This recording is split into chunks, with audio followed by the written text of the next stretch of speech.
मैं उसके पास गया और उसके पास जाके मैंने कहा जी मैं जाना चाहता हूं, वीजा दे।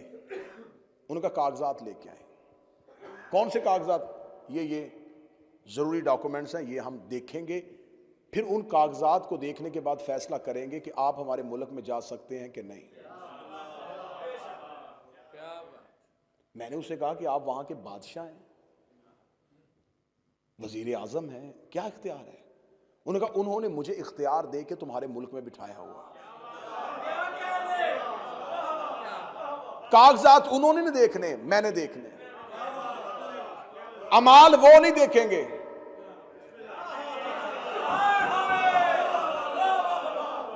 अमाल में देखेंगे। इसलिए खुदा ने जमीन पे ओले अमर को बिठाया। जिसने उस जगह पे पहुंचना हो, अमाल वो नहीं देखेगा,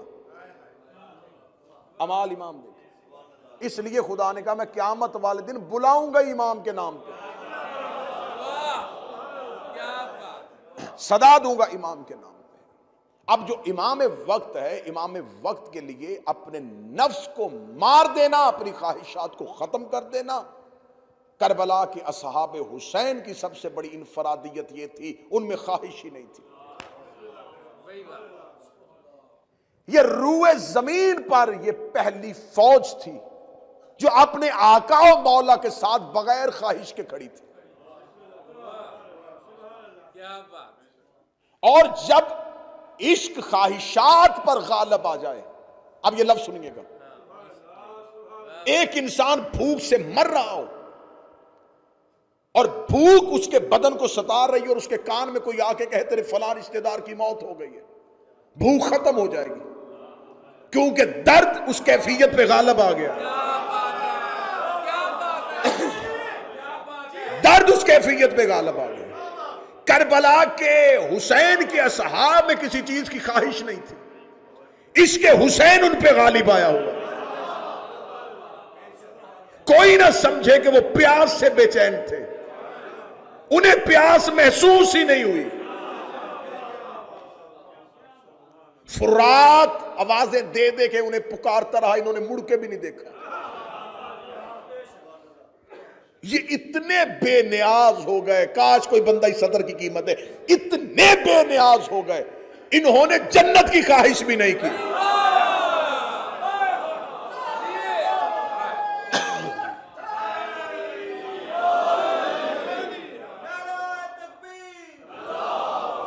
आपकी मजलिस के कल का टाइम में अनाउंस नहीं कर सकता। मैं कर दूंगा।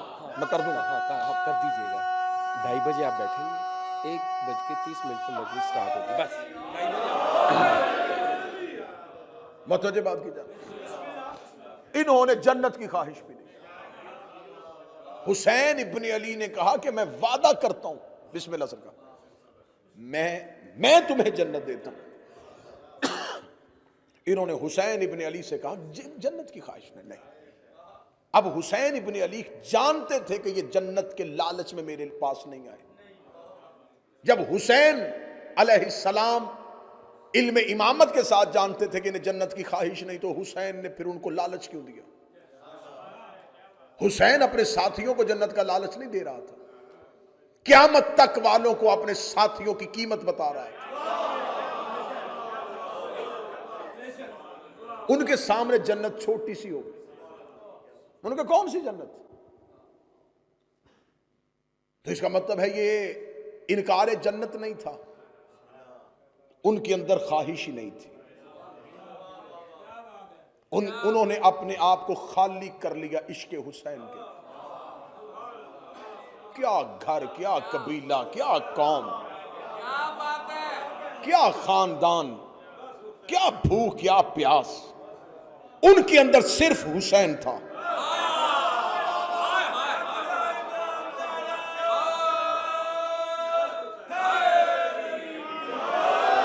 मैं लफ्ज कहूंगा, मुझे नहीं पता कि आज मुझे मजलिस कहां पे छोड़नी है, कितनी पढ़नी है, कैसे पढ़नी है, किनको देख के पढ़नी। वो फना फिल हुसैन हो गए, वो गर्क हो गए हुसैन में। इतने इश्क हुसैनी के अंदर डूब गए, उन्हें सिवाय हुसैन के कुछ नजर नहीं आ रहा। नेज़े की अन्नी की उन्हें तकलीफ हो जो हुसैन में जा चुके हो, न तीरों की नोकें उन्हें कुछ कह रही थी, वो मुस्कुराते हुए नेज़ों के सामने जा रहे थे। ये ऐसे इश्क हुसैनी में फौलाद बन गए कि इनके सीनों ने नेज़ों की अन्नियों को मोड़ दिया। ये इतने फौलाद बन गए कि इनकी गर्दनों ने खंजर तोड़ दिए। ये इश्क हुसैनी में फौलाद हो चुके थे। हुसैन ने ये मिसाल जमाने के सामने रख दी। ऐसे हो तो फिर हुज्जत क़याम करती है। हाय हाय हाय, ऐसे हो मांगने वाले भिखारियों के लिए।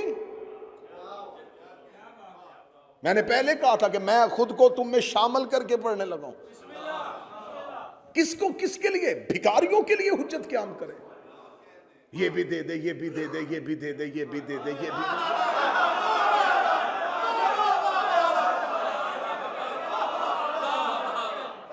तुम्हारी ख्वाहिशें ना मुसल्ले पे खत्म होती है, ना करबला जाके खत्म होती है।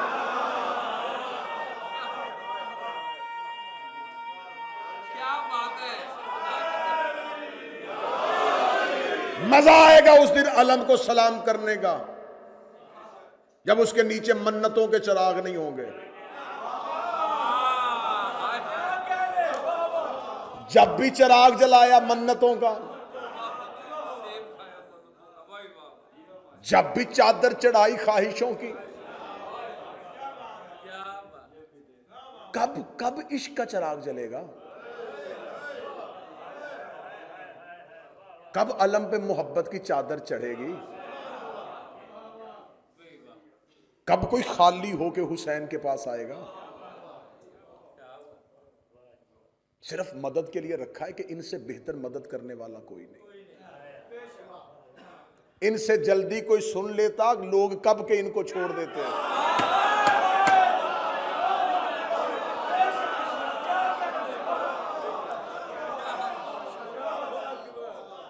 तुमने रेस्क्यू के लिए माना हुआ है, इनसे बेहतर मदद कोई नहीं करता, इनसे जल्दी मदद के लिए आता कोई नहीं। अपनी जाती ख्वाहिशों की तस्कीन के लिए अहले बैत को मानना है। अहले बैत के लिए अहले बैत को किसने माना है? कुछ दे के हुसैन के पास आओ, कुछ छोड़ के हुसैन के पास आओ, लेकिन नहीं। हुसैन ने करबला में वो मिसालें पेश कर दी कि ऐसे होंगे जिनके अंदर कोई ख्वाहिश नहीं होगी, किसी ख्वाहिश के लिए इमाम के पास नहीं आएंगे, इमाम के लिए इमाम के पास आएंगे।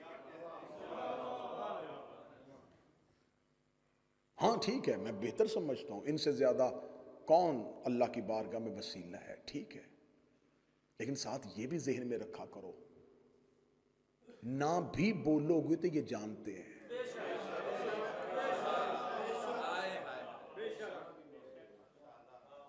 तुम कभी जुबान ना खोल के दिल की धड़कन में ख्वाहिश रख के अली को मान तो सही।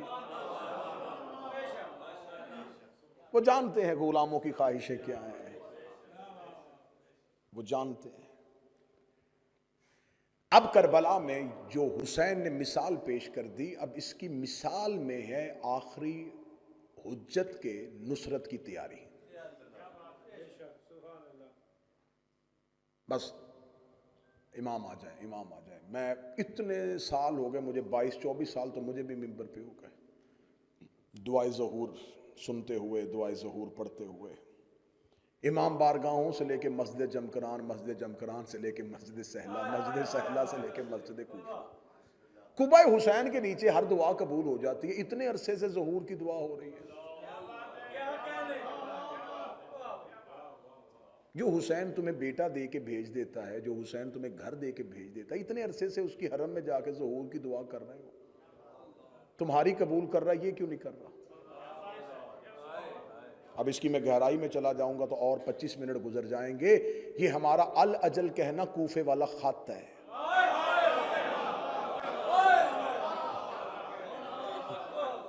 हाँ, मैंने पहले कहा था, बाकी मजलिस से मैंने सारी आपके चेहरे पे खुशी के लिए पढ़ी, आज दिल के लिए पढ़ूंगा। अल्लाह जल्दी आ जाए, जल्दी आ जाए। यकीन कीजिए यही अल्फाज कूफे से आए, जल्दी आ जाए, जल्दी आ जाए। क्यों आए? जल्दी आए, जल्दी आए, हमें बचाएं। इब्ने ज़ियाद आ गया है, इब्ने ज़ियाद पहुंच गया है। आए इब्ने ज़ियाद मलाउन रात के वक्त कूफे में दाखिल हुआ। इसे पता चल गया कि कूफे वाले हुसैन का इंतजार कर रहे हैं। लो मैं देखूंगा किस बंदे का दिमाग मजलिस के अंदर। इब्ने ज़ियाद कूफा के बाहर पहुंचा और तारीख इस बात पे शाहिद है कि वो कूफा के बाहर रुका रहा। उसे पता था कि कूफे के लोग हुसैन का इंतजार कर रहे हैं। मैं मिसाल कूफे की दूंगा, आपने ज़हन यहां रखना। ये हुसैन का इंतजार कर रहे हैं। उसने कहा मेरा लिबास तब्दील करवाओ, जो हाशमी लिबास पहनते वो पहनवाओ, हाशमियों का जो लिबास होता है जैसा अमामा होता है वैसा पहनाओ। घोड़े पे बैठा और चेहरे पे नकाब लेके कूफे के अंदर दाखिल हुआ। दीवानावार लोग दौड़ पड़े, हुसैन आ गए, हुसैन आ गए, हुसैन आ गए, हुसैन आ गए, हुसैन आ गए। अब वो देखता जा रहा था कि कौन कौन हुसैन का रास्ता देख रहा था। अच्छा ये भी मांग रहा है, ये भी हुसैन के लिए, ये भी हुसैन के लिए। वो चलता जा रहा है। अब मैं सदर कहने लगा हूं जिसके लिए मैंने बात शुरू की थी। मार्फत कम हो तो लोग इब्ने ज़ियाद को भी हुसैन समझ लेते हैं।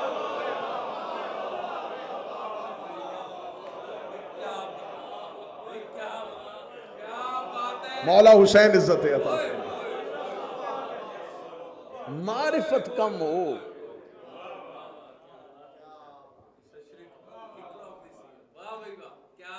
उनको सिर्फ और सिर्फ इतना पता था कि हुसैन का लिबास ऐसा है। जिसने लिबास से इमाम पहचाना उसने इब्ने ज़ियाद को भी नहीं पहचाना।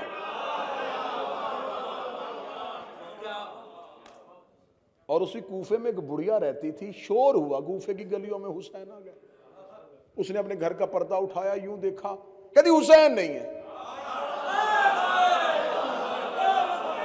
उन्होंने कहा लोग जा रहे हैं, हुसैन आ गए। उसने कहा हुसैन होता तो रात की तारीकी में ना आता।